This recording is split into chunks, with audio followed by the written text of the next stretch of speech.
One cyber red flag I see is when cyber resilience is treated as a siloed thing with IT rather than as part of the full organisation. Risk is treated as a business decision, so it's dealt with siloed. However, cyber is treated by IT in isolation by them. So the risk then falls on IT rather than the company as a whole, which creates issues on accountability, ownership, just the overall threat landscape, because it's not understood as as a business risk rather than just cyber. Delivery moves fast, controls get bypassed, things get missed.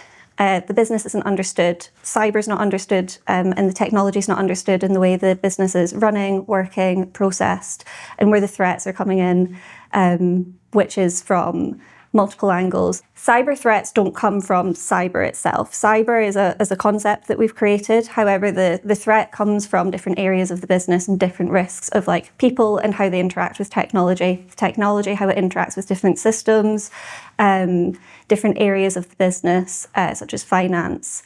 All of these different parts, they all come together to create the cyber risk rather than it being a thing of its own that should be treated on its own.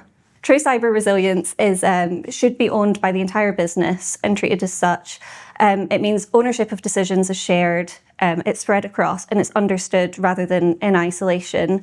The accountability of the risk is shared, which reduces pressure and allows people to respond appropriately and share the pressure of it so that it's not as intense, or it doesn't feel as dramatic as of you making a decision on your own versus being able to share the risk, the pressure amongst the rest of your team, and understanding that if things go wrong, there's people to fall back on and help you with that, rather than it just being one thing on its own and one person taking accountability, one person dealing with the problem itself, and then also taking on what happens if it goes wrong, or what if we need to adjust or pivot. There's other people to lean on across the business and show you different ideas as well, because it's really difficult to look at something from a technical perspective and understand a business risk on its own.